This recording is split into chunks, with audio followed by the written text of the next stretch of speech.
It's time to duel.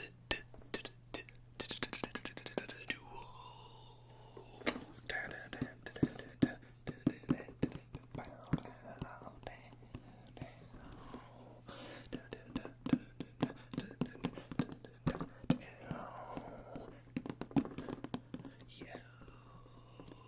Okay. Sorry, I just couldn't resist. Anyway, hello everyone, and welcome to the ASMR review show. For this video, if you saw my other one, a good friend of mine got me this Yu-Gi-Oh! Box set with Yugi's legendary decks in it, and we're going to be going through and seeing what's all in here and talking about Yu-Gi-Oh! Because, you know, it's a fun show and a fun game and a lot of nostalgic value. So here's what's in this set. There's Yugi's Exodia deck, the Battle City deck, the Gadget deck, and it's got some bonus cards that, you know, you can't really use, but they're just for funsies to have, you know, the 3 god cards and some token cards, and then there's these 3 special ones. We'll find out what they do. So, I haven't played Yu-Gi-Oh! In like forever, and like, let me put it this way, like, the Yu-Gi-Oh! GX and Synchro Summons and all that, that's weird new stuff for me, and I know there's like pendulum stuff and XYZ, I kind of know a bit of that, but other than that, my Yu-Gi-Oh! Knowledge is heavily based in like OG series and the 4Kids dub and Yu-Gi-Oh! Abridged, right? Because that was a lot of fun. And then I'm gonna probably use this as a chance to like talk about moments I remember from the show. Not like, yo, I got this cool card and it's worth this much money, I'm gonna repackage it and sell it on eBay because this is a card that Tars breathed on, or something like that, you know. So I don't know, I don't really watch card opening videos. I've never made one before, so I don't know if this is going against the rules of what a card opening video is, but let's just get down to it, shall we? So,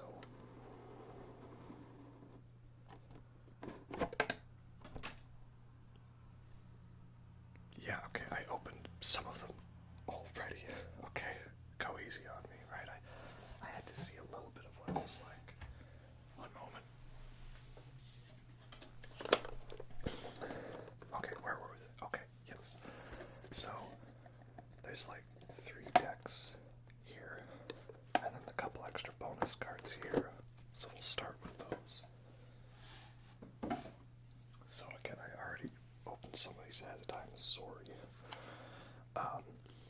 This one isn't part of the pack. A friend just gave it to me because he's got like 4 of them. Magic Kaiba. So this is basically like a Kaiba, but you use it to summon a Dark Magician.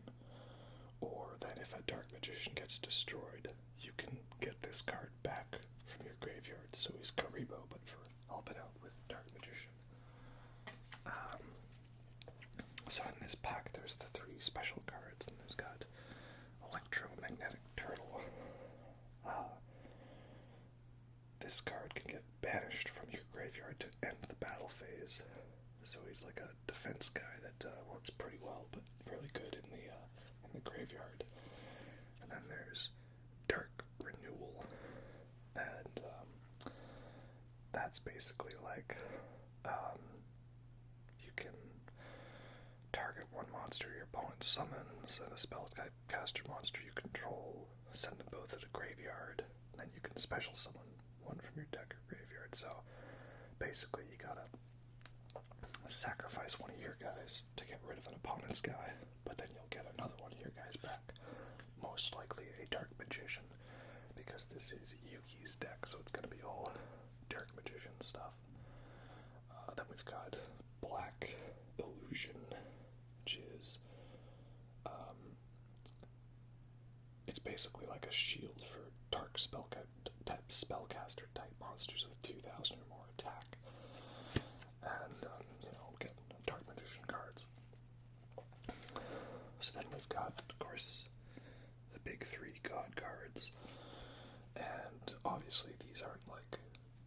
the official ones, and they're banned anyways. I think, I don't know all the tournament rules, because they realized all these old cards were just super OP with no drawbacks.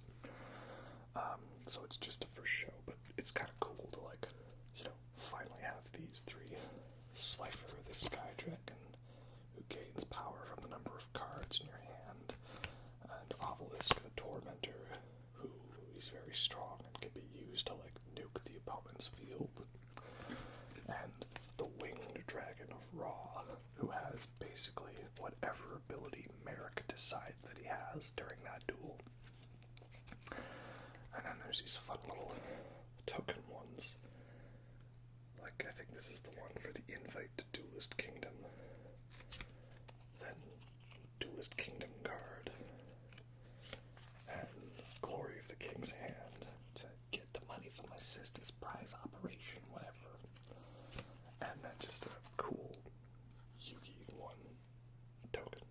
So that's all we've got there, but yeah, some pretty cool cards. It's just cool to have the God cards again. I know it's not real God cards, but that's how it is. So then there's 3 decks sorted into these packages, and let's just go on and open her up. If I can do this very carefully, ASMR style.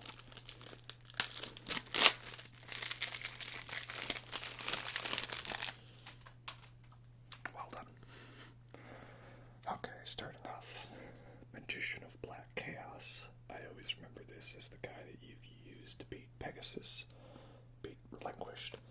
And then there's the Dark Magician of Chaos, who's the non-ritual monster version.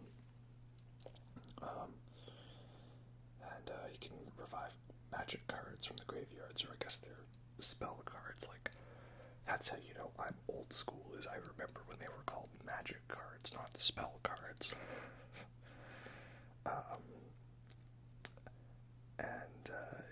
Yeah, it banishes stuff, remove from play. You got Silent Magician, level 8, and it's this one's I remember. It was the time of Ours, the Black Flame Dragon, where there was these level cards where to get the really super one, you had to summon the level 6 version and have him kill a monster, and then, but first you had to summon the level 4 one. The OG Dark Magician, of course, one of the most classic cards. Gold Sarcophagus, a very nice card. It just lets you pick a card out from your deck, and then another turn later you'll get it to your hand, so it's playing the long game, the waiting game. Gandora, Dragon of Destruction. This is a Dark Souls boss if I ever saw one. Yeah, so basically you use him to nuke the field by paying half your life points, and then prep him up for a direct attack. Silent Magician, level 4. Again, you need him first to get the other Silent Swordsman.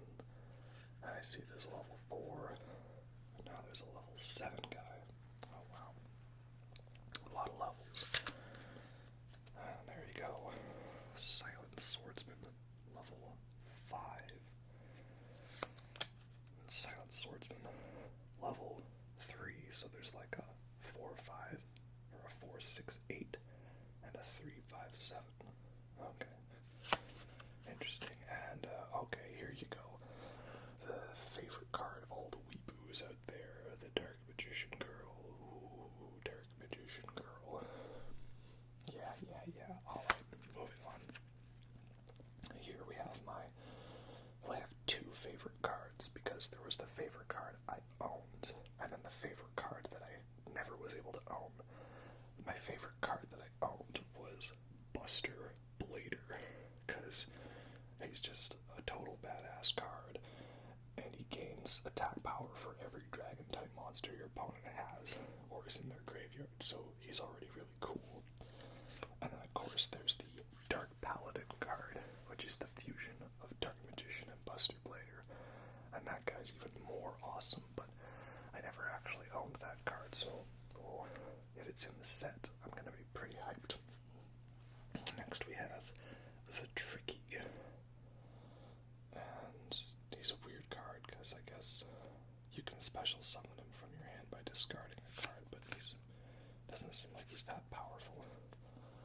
We got the Jack's Knight, and then there's the other two that goes with him, Queen's Knight and King's Knight.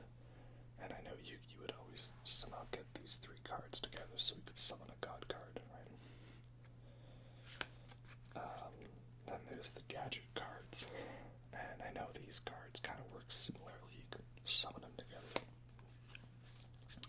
Green and red, and then there should also be yellow. And I remember that he would summon those together, and then there was a big gadget monster of sorts you could put them into.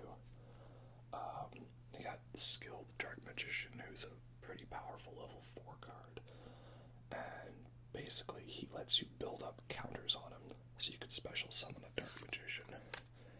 And then you got White Magician, and he builds up counters on him, so you can summon a Buster Blader. Next we got Lego Man, or Block Man, right? And we got Marshmallow. He's a cute little guy. He's good because he can't be destroyed by battle, so he's a good shield. And of course, we can't forget about Kaiba, the strongest of all monsters, right? My grandfather's deck has no pathetic cards, except maybe for Kaiba. We've got one of the most classic spell cards, Monster Reborn, or Reborn the Monster. And of course, the Swords of Revealing Light to stop the opponent from attacking. And then, when they were making Elden Ring, they saw the Swords of Revealing Light, and they were like, we should give a boss the power of Swords of Revealing Light. So they did. And the Card of Sanctity, one of the best examples of a card that is great in the TV show and not great in the game. Because in the TV show it lets you draw 6 cards.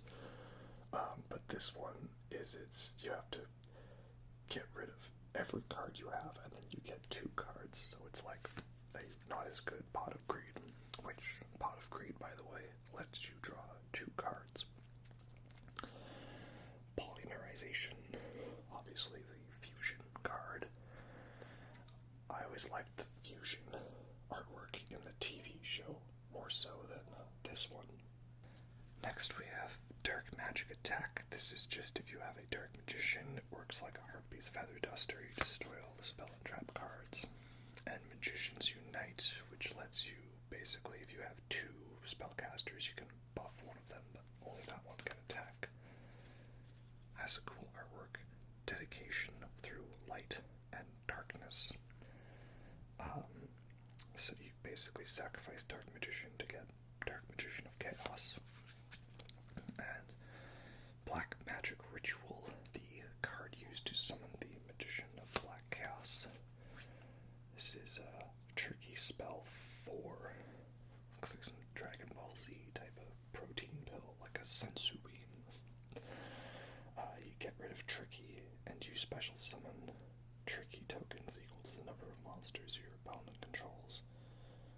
I see, so that's basically getting a whole bunch of tokens, right? Emblem of Dragon Destroyer basically gives you a Buster Blader.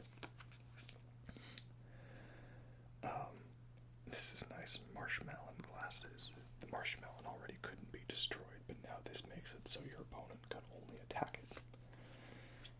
Yes, one of the most evilest cards there ever was, Mirror Force. The number 1 card to make Yu-Gi-Oh! Players panic if their opponent had a face-down card, because it destroys all the attack position monsters. Magician's Circle. Oh, that's kind of nice. It's basically if a spellcaster attacks, you can pull out another strong spellcaster. So,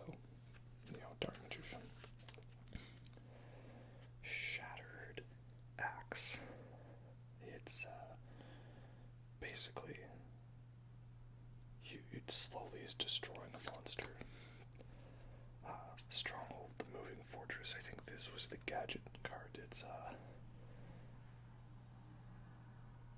an attack monster. It becomes a monster, and if you have the 3 gadget cards, it has 3,000 attack. That's pretty nice. And Miracle Restoring.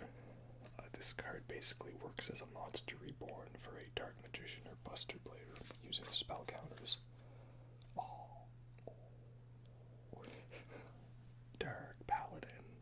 Yeah. This is my all-time favorite card because he's just so cool. You gotta fusion summon him. And if you want, you can discard cards to negate the activation of a spell card. And he gains the same attack buff from Buster Bladers, so he's just the best of both worlds. And I remember this was the card that Yugi used to beat Kaiba's Blue Eyes Ultimate Dragon in a good old Battle City finale. So, yeah, such a cool card. And that's everything in this deck. So it's a pretty nice balance of cards. Lots of fun magician-themed stuff. Next up we have what I think is the Battle City deck, because I see the first one here is Valkyrian the Magna Warrior. So let's open this bad boy up.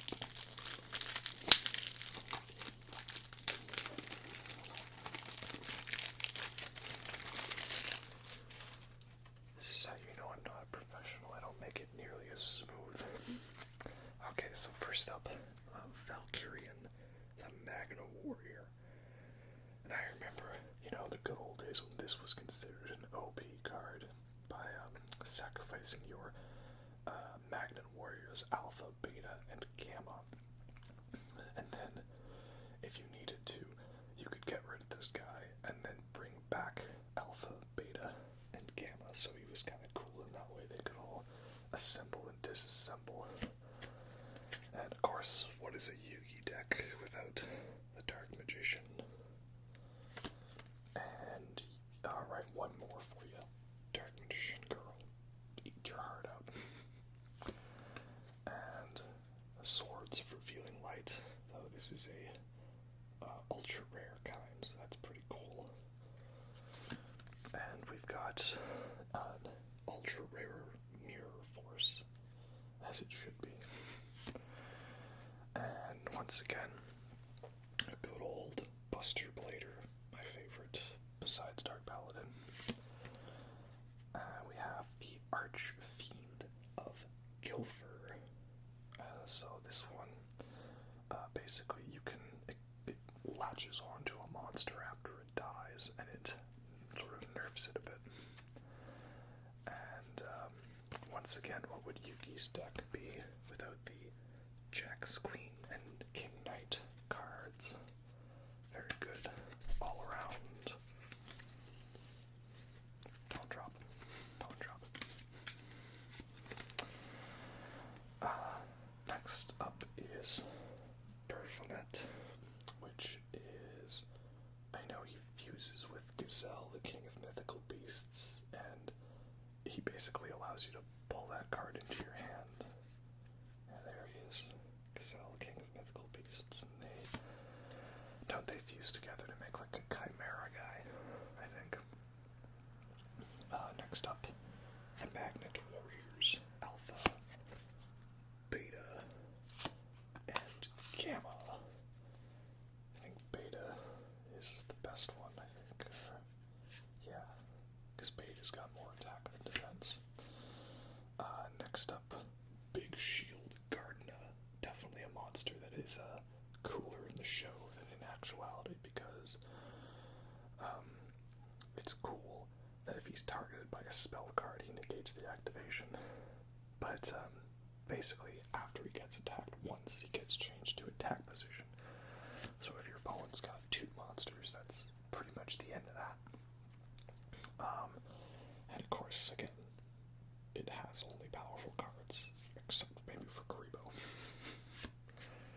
And Monster Reborn. And a bit of a fun card, Dark Magic Curtain. It does cost half your life points to use, but then you can summon a Dark Magician from your deck. 1,000 knives. Basically, if you got Dark Magician, you use that to kill another monster. And Magic Formula, which is a card to buff a Dark Magician or Dark Magician girl, and when it leaves the field, you get 1,000 life points. Magical Dimension. If you control a spellcaster type monster, target one monster you control, tribute that, then summon a spellcaster type monster, and then you can destroy one monster. So you've basically got to give up one of your guys to play another guy to destroy another guy. Oh, I remember I had this card, Diffusion Wave Motion. It costs you 1,000 life points, and you pick a level 7 or higher spellcaster type monster, probably Dark Magician. But then, when he attacks every monster on your opponent's side of the field at once, and it doesn't activate their effects. I remember Yugi used this with Dark Paladin on all of the blue eyes, and he didn't even need to. It was just like a little flex, right? I remember this double spell, and I think there was a weird thing with like the Yu-Gi-Oh movie where like he didn't have double spell as a card in his hand, but then he activates it somehow, and I don't know if that was like an error on the filmmaker's part, where like he was supposed to have double spell so that he could take Monster Reborn from Anubis' graveyard. Basically, it's you use this card and get rid of another spell card, so you can use an opponent's one.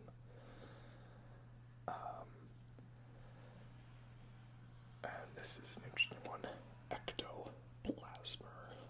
So it's everyone has to sacrifice a card at the end of their turn, but then they'll do damage to their opponent's life points. Then we got Soul Taker.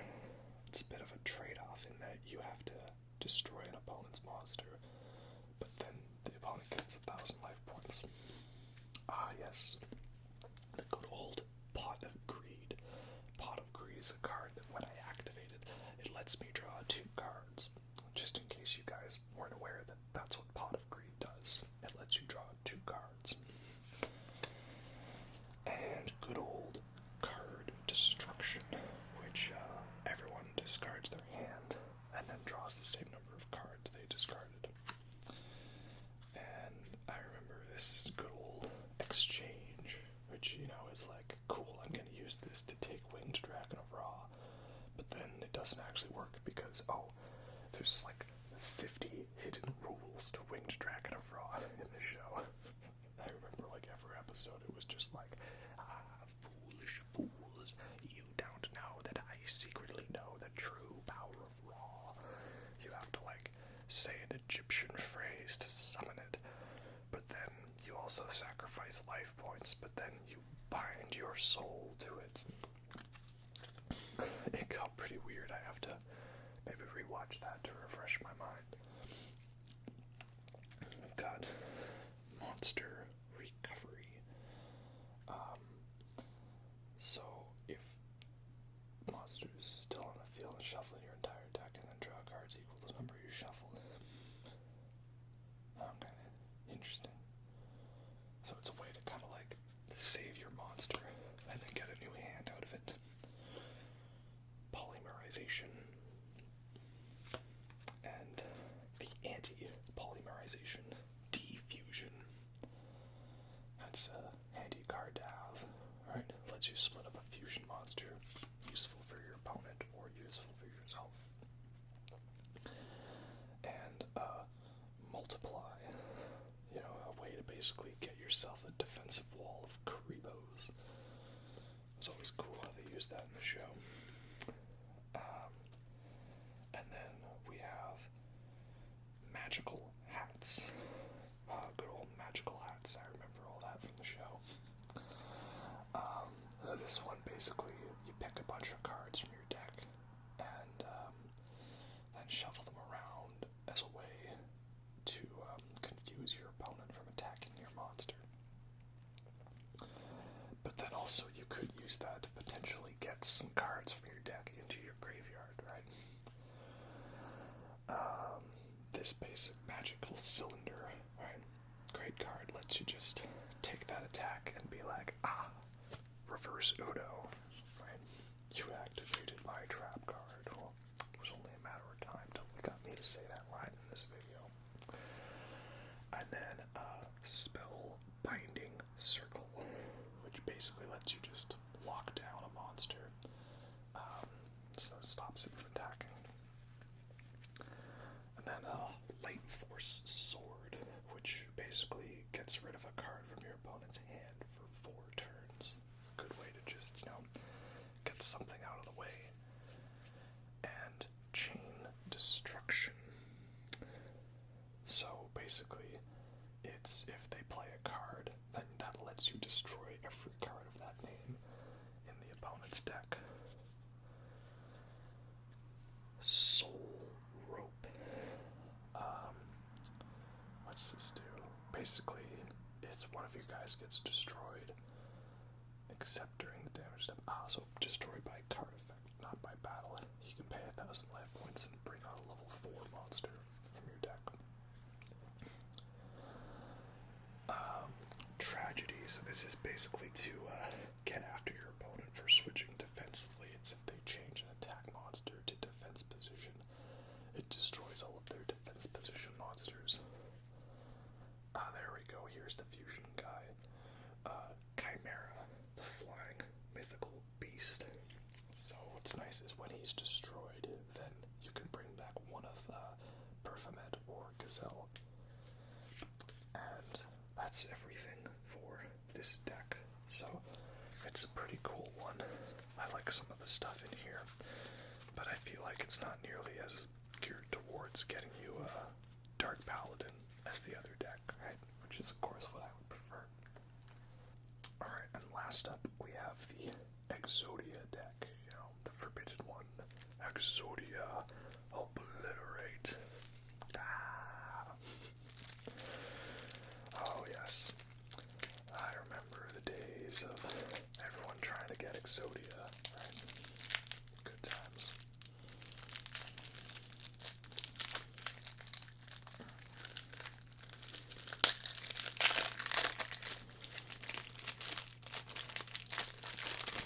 Again, how did the professionals make it seem so natural? So, yep, we've got Exodia, obviously. Classic card. If you have all 5 pieces in your hand, then you win the duel. And then I'm assuming it's going to be like all the other pieces. So, Exodia, the forbidden one, and then the right leg of the forbidden one, left leg of the forbidden one, right arm of the forbidden one, and left arm of the forbidden one. So, all the Exodia pieces, that's pretty cool. I'm pretty sure, I think, is he banned? I remember, I was playing, one of the Yu-Gi-Oh! PlayStation games. What was it? Millennium Duels. That's why I kind of know what XYZ monsters are. And I remember looking at, the banned list in the 5Ds game, and it's there's so many cool cards in that game that are banned, right? I don't know. Next, Blackluster Soldier. Such a cool card. Again, there's another Dark Souls monster, right? Actually, he kind of reminds me of that one person in Mulaney or whatever her name is. I haven't got to that fight in Elden Ring, but everyone says it's one of the hardest bosses, so yeah, I'm looking forward to that so much. And then we've got the Blackluster Soldier regular monster card, Envoy of the Beginning. And I was looking at some of the newer packs that have come out. There's so many other Blackluster Soldier cards. It's kind of crazy. But he's got so many cool effects, right?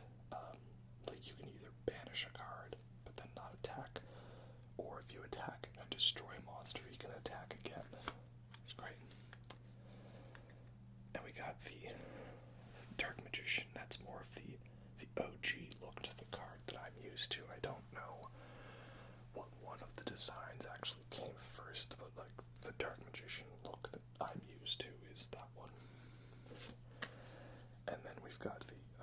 original look to Dark Magician Girl, or again, at least the one I'm more familiar with, because that was the TV show look. Oh yeah, so many other good ones. We got Gaia, the Fierce Knight, another fun card. And the good old Summoned Skull, definitely one of the strongest cards in the original lineup, because he had 2,500 attack, but was only a single tribute. So it was basically like, if you were fighting an opponent and they had one monster on the field, you're like, they're gonna bring out the Summoned Skull, aren't they? There's interesting text added to the bottom here that wasn't on the original card. This card is always treated as an Archfiend card. Interesting. And yes, the good old Curse of Dragon. Another fun classic card. And then Catapult Turtle. And I always loved the way they used that in the show, because there was a lot more like literalness and physicality to the cards. Like, you literally launched a monster into a castle and that shattered its flotation ring, and thus it fell on the other monsters. Like, none of that's actually part of the duel. This one, it's just, you can sacrifice a monster and do direct damage to the life points. Yes, and the good old Link from Legend of Zelda, Celtic Guardian. I remember I had the other one, the obnoxious Celtic Guardian. Then Winged Dragon, Guardian of the Fortress, #1. Another certified classic. And the Feral Imp. This is basically just all of the classic Duelist Kingdom cards. And yeah, the Beaver Warrior, always protect your beaver. Yugi was just on full display. Didn't that band that sucks, Primus, write a song about this guy? Griffor. I don't remember that guy exactly. Yes, good old Mystical Elf, a great defense card, which means the Giant Soldier of Stone isn't far behind. And then Mammoth Graveyard, just a little simple card. They can't all be bangers. And yep, again, Karibo. You can never have too many Karibos. And we're getting into the spells and traps here. Another Monster Reborn. And another Swords of Revealing Light. But now we've got the Mystic Box. So this is basically like you destroy one of your opponent's monsters, and then you give the other one control. And of course that's not how it worked in the show. The show was just Dark Magician goes in a box, and he gets stabbed with knives, and every time the opponent's like, what? Why would he kill his own monster? And then, but look again, and then the box opens, and it's actually my card. No, this can't be happening. Then we've got Brain Control, which I remember in the show was basically just Change of Heart, but it wasn't evil. Because Change of Heart was evil, apparently, because Bakura had it. But yeah, you gotta control a monster for 1 turn, bit of life point cost. Monster Recovery again. I don't remember that being used in Duelist Kingdom. Oh wow, this is pretty nice. Spell Shattering Arrow. You gotta destroy a bunch of spell cards and do damage to their life points. Yes, and the good old Horn of the Unicorn. Really good card. Boosts attack and defense by 700, and it goes back to the top of your deck instead of getting destroyed. And Mystical Moon is to buff a Beast Warrior monster. And the Burning Land card, which again was much different in the show than it was in actuality. And it just destroyed all the field cards, nukes the world. And then everybody takes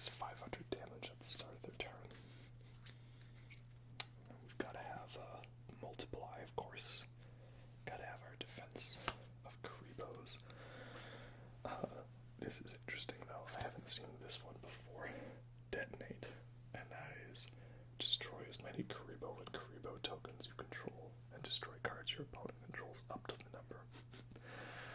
That's kind of cool. I guess it's like that whole thing that he did where he put all of the Karibos over the 1,000 eyes and then detonated them all to blind it. And this is Makio, the Magical Mist. And I guess this lets you use Summon Skull to destroy a bunch of your opponent's monsters. I think that's his whole thing where he like calls down lightning or something. Then we've got Polymerization. And of course, you can't summon Blackluster Soldier without the Blackluster Ritual. Oh, I remember when he brought that card out against the Harpies Dragon. Such a cool moment. I thought it was kind of funny how it seemed like he was having cards added to his deck that he didn't know about. I don't know. And then, of course, Mirror Force, bane of my existence. And Magical Hats. And the good old Eye of Truth, which is, lets you see your opponent's hand. But if they have spell cards, they gain 1,000 life points. So it's a bit of a trade-off. And Shift, which again definitely doesn't work in-game the way it does in the show. But essentially you let this card shift when one of your cards is targeted to become something else. And yes, the good old Gaia, the Dragon Champion. Fusion card of those. And that's everything. Well, there you go. That's all of the cards in this Yugi Legendary Deck themed box set of Yu-Gi-Oh cards. Like I say, there's definitely some pretty cool stuff in these ones. And again, I don't really play Yu-Gi-Oh anymore, nor do I watch the show. But it was definitely a fun part of my childhood, so it was a nice gift to now be able to actually own some of those classic cards that, like, I always loved but never had myself. Particularly the fact that now I have a Dark Paladin, because Dark Paladin is just so cool. Anyway, that's about all I got for this video. Probably a little different of how I do things on this channel, and probably different from how people would normally do Yu-Gi-Oh card related videos, but that's just how we do it, you know. If you can't tell, I'm a little bit of a hipster when it comes to these sorts of things. So yeah, let's wrap this up then. Did you watch the Yu-Gi-Oh show? Do you have a favorite moment or a favorite episode? Do you have a favorite Yu-Gi-Oh card? My favorite card, again, that I owned was Buster Blader, and that I never owned was Dark Paladin. I had Dark Magician, Polymerization, and Buster Blader, just not the Dark Paladin card. And do you have, a favorite moment or episode? I'm trying to think what mine would be. I mean, again, I love the Yugi Kaiba Battle City finale, where he gets to bring out Dark Paladin, of course. That one where he beats Slifer the Sky Dragon from the weird mime guy, you know, Steve the Mime. That was a great episode too, because I felt like watching that as a kid, like there is no way out of this scenario. How does he beat this guy? Like, he comes up with this cool strategy to fight Slifer, and it just doesn't work. And Revival Jam and all that stuff. Like, it felt literally hopeless. So I liked that. Yeah, a lot of cool moments from the show and stuff. Great moments too. Yes, let me know what your favorites are. And don't worry, I'll go back to playing Elden Ring now. I just beat Renala, Queen of the Full Moon. That was a fun fight. You know, you think it's gonna be a Deacons of the Deep type fight, and then, you know, then it basically is like, you throw another moon at me, I'm gonna be twist, so that's fun. Though it's annoying because at least in every encounter I've had, that fight is bugged in co-op. Like, I want to co-op people, I want to be a sun bro, I want to help people kill the bosses, but I get summoned to help them fight that, and then the 3 shield guys that are like keeping her shield afloat, they just never spawn, so it's kind of frustrating in that way. Also, a lot of people get me summoned to help them fight that Black Knife assassin in the Black Knife catacombs. So, yeah. Oh, and if you made it this far, I'm warning you, I'm probably going to use some of the Spirit Ash summons for some of these boss fights. Like, Elden Ring is definitely Dark Souls at its most, for better or worse. Like, that whole thing in Dark Souls 2, where they're like, what could we do for this mini-boss? What if we took this guy from earlier and put 2 of them in the same room, 2 fingers, 2 bosses. But there's only one of me. So as soon as I get that Mimic tier, I am using it, right? If they're gonna throw 2 of them at me, I'm throwing 2 of me at them.